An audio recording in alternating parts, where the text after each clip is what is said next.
வணக்கம். இன்னைக்கு நாம ஒரு இன்கிரெடிபிள் பயணத்துக்கு போக போறோம். ஆனா இது ராக்கெட்ல இல்ல. வெறும் 4 வரி பாடல்ல. நீங்க கொடுத்த மூலம் வள்ளலாரோட அருட்பெருஞ்சோதி அட்டகம் தொகுப்பிலிருந்து ஒரு பாடல். பார்க்கிறதுக்கு ரொம்ப எளிமையா இருந்தாலும் இந்த பாடல் நம்மள பிரபஞ்சத்தோட எல்லைக்கே கூட்டிட்டு போக போகுது. அதை இயக்குற சக்தி என்னன்னு காட்ட போகுது. கடைசியா அந்த சக்தி நமக்கும் எவ்வளவு நெருக்கமானதுன்னு புரிய வைக்க போகுது. நம்ம நோக்கம் இந்த 4 வரிகளுக்கு மறைஞ்சிருக்கிற அந்த பிரம்மாண்டமான தத்துவத்தை ஒன்னா சேர்ந்து பிரிச்சு பார்க்கிறது தான். ரொம்ப சரியா சொன்னீங்க. இது ஒரு கவிதைங்கிறத விட ஒரு பிரபஞ்ச வரைபடம்னே சொல்லலாம். ரொம்ப பெரிய பேரண்டம், அதாவது மேக்ரோகாசம்ல இருந்து நம்ம உடம்புக்குள்ள இருக்கிற சின்ன சிற்றண்டம் மைக்ரோகாசம் வரைக்கும் எல்லாத்தையும் ஒரே நூல்ல இணைக்குது இந்த பாடல்.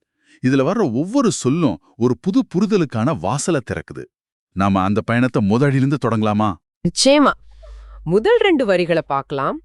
குலவு பேர் 2 பகுதியோர் அனந்த கோடி கோடிகளுமாங்காங்கே நிலவிய பிண்டப் பகுதிகள் முழுதும் நிகழ்ந்த பல பொருள் திரளும்.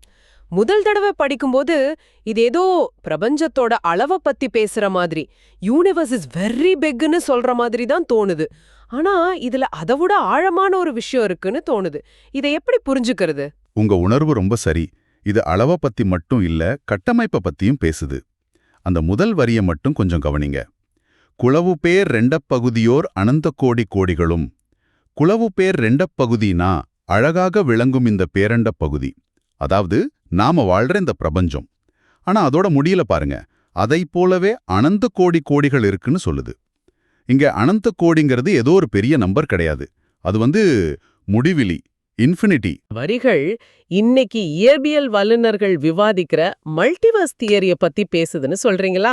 அதாவது நம்ம யூனிவர்ஸ் மாதிரி கணக்கில்லாத யூனிவர்ஸ்கள் இருக்குன்னு சொல்ற ஒரு கான்செப்ட் இது தொடுதா? நம்பவே முடியலையே. ஆமா, நம்ப முடியாதது மாதிரி தான் இருக்கும். ஆனா அந்த பார்வை இதுல மிக தெளிவா இருக்கு. நாம இருக்கிறது எண்ணற்ற பிரபஞ்சங்கள்ல ஒண்ணு மட்டும்தான்னு இந்த ஒரே வரிய சொல்லுது. இதுவே நம்மள மலைக்க வைக்கிற ஒரு சிந்தனை. ஆனா கவிதை இதோட நிக்கல. அடுத்த வரி இந்த பிரம்மாண்டமான கேன்வாஸுக்குள்ள இன்னும் ஆழமா போகுது. சரி, அந்த மல்டிவர்ஸ் கான்செப்ட மனசுல வச்சுக்கிட்டே 2வது வரிய பாப்போம். நிலவிய பிண்ட பகுதிகள் முழுதும். முதல் வரி பிரபஞ்சங்கள்னா, இந்த பிண்ட பகுதிகள்ங்கிறது அதுக்குள்ள இருக்கிற விஷயங்களா?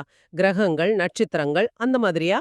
அதுவும் அதையும் தாண்டி பிண்டம்னா அண்டத்தோட ஒரு சின்ன பகுதி. ஒரு நட்சத்திரம் ஒரு பிண்டம், ஒரு கிரகம் ஒரு பிண்டம், சொல்லப்போனா நீங்களும் நானும் கூட ஒரு பிண்டம் தான். ஏன், ஒரு மனத்துகள் கூட ஒரு பிண்டம் தான். ஆக அந்த அனந்த கோடி பிரபஞ்சங்களுக்குள்ள இருக்கிற கணக்கில்லாத நட்சத்திரங்கள், கோள்கள், உயிரினங்கள் எல்லாத்தையும் இந்த ஒத்த வார்த்தை பிண்டப் பகுதிகளுள்ள அடக்கிடுது. அப்போ வரி எண்ணற்ற பிரபஞ்சங்கள், 2வது வரி அந்த பிரபஞ்சங்கள்ல இருக்கிற எண்ணற்ற பொருட்கள். அதிலே வர்ற நிகழ்ந்த பல பொருள் திரளும்ங்கிற வாக்கியம் அது இன்னும் கொஞ்சம் தெளிவுபடுத்துதா? ஆமா, அது ஒரு முக்கியமான சேர்ப்பு. பல்பொருள் திரள்ங்கிறது இது வெறும் உயிரினங்களை மட்டும் சொல்லலன்னு காட்டுது. உயிருள்ள, உயிரற்ற, பார்க்கக்கூடிய, பார்க்க முடியாத, திட, திரவ, வாயுன்னு அந்த எண்ணற்ற பிரபஞ்சங்கள்ல இருக்கக்கூடிய எல்லா விதமான பொருட்களோட ஒட்டுமொத்த திரட்சியையும் இது குறிக்குது. கொஞ்சம் கற்பனை பண்ணி பாருங்க. எண்ணற்ற பிரபஞ்சங்கள், அதுல ஒவ்வொன்னுலையும் எண்ணற்ற கேலக்சிகள், நட்சத்திரங்கள், கோள்கள், உயிர்கள். இந்த 2 வரிகள் நம்ம கற்பனையோட எல்லையே உடைச்செறியுது. உண்மையிலே ரொம்ப மலைப்பா இருக்கு. பிரபஞ்சத்துக்கு முன்னாடி நான் எவ்வளவு சின்னவன் ஒரு எண்ணம் வருது. ஒரு விதத்துல இது கொஞ்சம் பயத்தையும் தருது.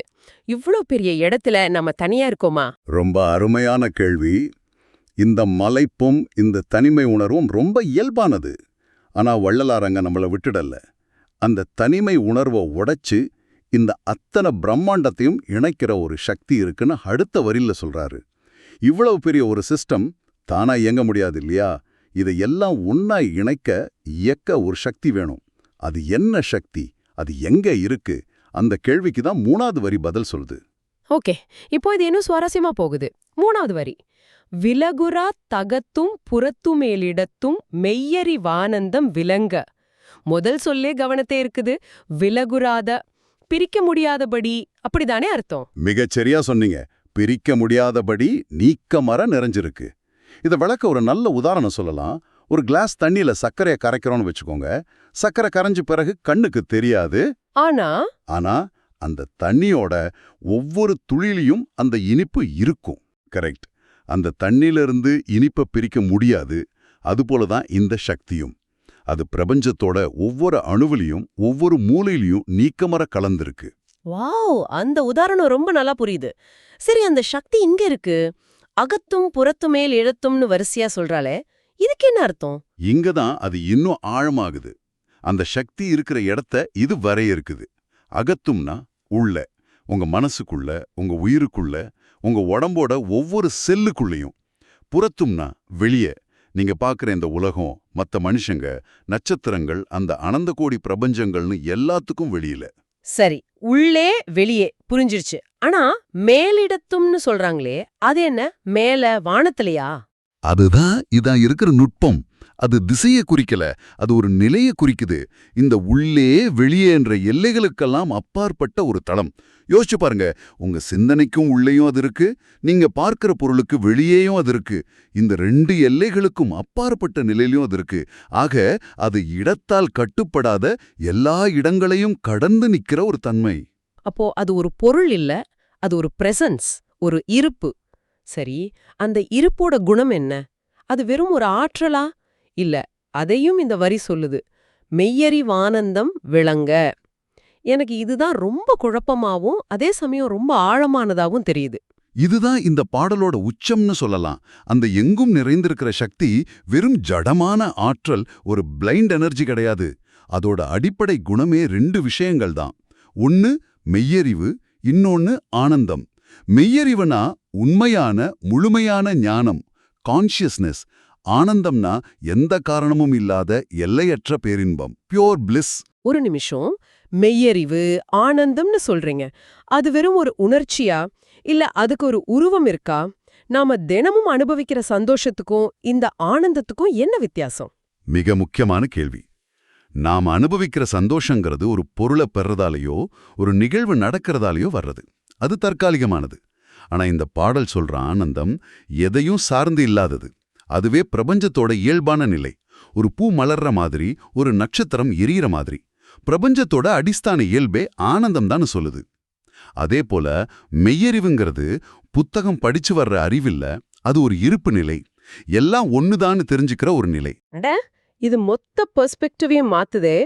நாம சயின்ஸ்ல தி யூனிவர்ஸ் இஸ் ரேண்டம், கேயாட்டிக்னு படிக்கிறோம்.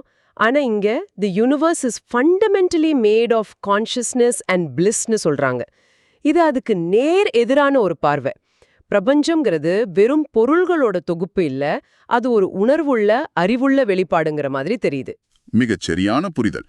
பிரபஞ்சத்தை இயக்குற விதி வெறும் இயந்திரத்தனமானது, மெக்கானிக்கல் கிடையாது. அது உணர்வுபூர்வமானது, அறிவுபூர்வமானதுங்கிறது தான் இதோட உட்கருத்து.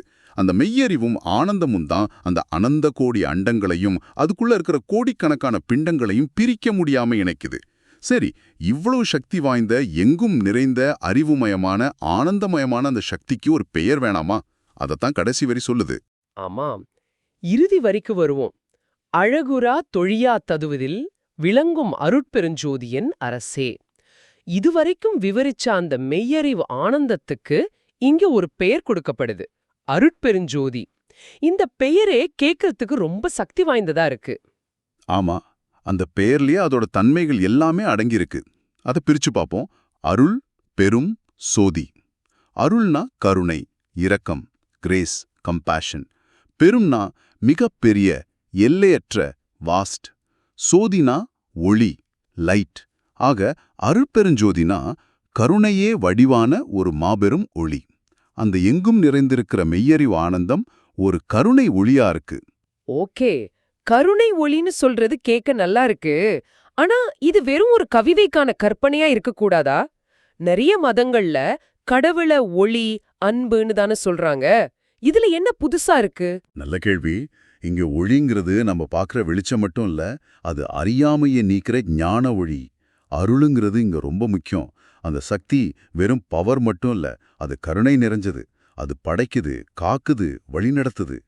இது வெறும் தத்துவமா இல்லாம ஒரு உறவோட தன்மையை கொடுக்குது. அந்த வரியோட முற்பகுதியை பாருங்க. அழகுரா தொழியா ததுவதில் விளங்கும். இது அதோட குணங்களை இன்னும் ஆழமா விளக்குது. ஆமா, அழகுரா தொழியா, இதுக்கு என்ன பொருள்? 2 மிக முக்கியமான பண்புகள். அழகுரான்னா அளவிட முடியாதது, இம்மெஷரபிள். எந்த அறிவியல் கருவியாலையும் எந்த மனித அறிவாலையும் அதோட எல்லைய அளக்கவே முடியாது. ஒளியானா அழிவில்லாதது, முடிவில்லாதது, இன்டிஸ்ட்ரக்டபிள், இட்டர்னல். அதுக்கு தொடக்கமும் இல்ல, முடிவும் இல்ல. ஆக பிரபஞ்சத்தை உள்ளும் புறமும் வியாபிச்சிருக்கிற அந்த மெய்யறிவு, ஆனந்தம் அளவிட முடியாத, அழிவில்லாத ஒரு மாபெரும் கருணை ஒளியா இருக்கு.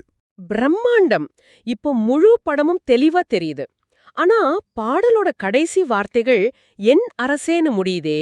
இதுவரைக்கும் பிரபஞ்சத்தை பத்தி, ஒரு பெரிய தத்துவத்தை பத்தி பேசின கவிதை திடீர்னு ரொம்ப தனிப்பட்ட ஒரு பர்சனல் உறவுக்குள்ள வர மாதிரி இருக்கே. இதோட முக்கியத்துவம் என்ன? இதுதான் இந்த பாடலோட திறவுகோல்னு நான் சொல்லுவேன். இதுவரைக்கும் புறவயமாக ஆப்ஜெக்டிவ்லி விவரிக்கப்பட்ட ஒரு பிரபஞ்ச பேருண்மை இப்போ அகவயமாக சப்ஜெக்டிவா ஒரு தனிப்பட்ட உறவா மாறுது. அந்த எல்லையற்ற, அளவிட முடியாத, அழிவில்லாத கருணை ஒளிய வள்ளலார் தன் தலைவனா, அரசனாக, வழிகாட்டியாக பார்க்கிறார். இது தத்துவத்திலிருந்து பக்திக்கு, அறிவிலிருந்து அனுபவத்துக்கு மாறுற ஒரு அழகான இடம். அப்படியானா அந்த பிரம்மாண்டம்ங்கிறது நமக்கு அந்நியமான, நம்ம பயப்பட வேண்டிய ஒண்ணும் இல்ல. அதுக்கு பதிலா அது நம்ம கூட உறவு கொண்டாடக்கூடிய, நம்மள வழிநடத்தக்கூடிய ஒண்ணுன்னு இந்த பாடல் சொல்லுதா? என் அரசேங்கிற அந்த ஒரு சொல் பிரபஞ்சத்துக்கும் தனி மனிதனுக்கும் நடுவுல ஒரு பாலத்தை அமைக்கிற மாதிரி இருக்கு. மிகச்சரியா சொன்னீங்க. அந்த மல்டிவர்ஸை இயத்துற மாபெரும் சக்தி ஏதோ தூரத்துல இருக்கிற ஒரு கான்செப்ட் இல்ல. அதுவே உங்கள் அரசன், உங்கள் வழிகாட்டி. அது உங்க இதயத்துல நீங்க உணரக்கூடிய ஒரு நெருங்கிய உறவு. பிரபஞ்சத்தோட அரசன் உங்க உள்ளத்துக்கும் அரசனாக இருக்கிறான். அந்த பிரம்மாண்டம் உங்களுக்கு அந்நியமானதில்ல, அதுதான் உங்க உண்மையான சுயம்ங்கிற செய்தியே அது சொல்லுது. அப்போ இந்த 4 வரிகளை நாம அலசி பார்த்ததுல ஒரு முழுமையான சித்திரம் கிடைக்குது. எண்ணிலடங்காத மல்டிவர்ஸ்கள், அதுக்குள்ள கணக்கில்லாத பொருட்கள், இதெல்லாத்தையும் உள்ளேயும் வெளியும் பிரிக்க முடியாம இணைச்சிருக்கிற ஒரு சக்தி. அந்த சக்தியோட குணம் வெறும் ஆற்றல் இல்ல, அது முழுமையான அறிவும் எல்லையற்ற ஆனந்தமும்.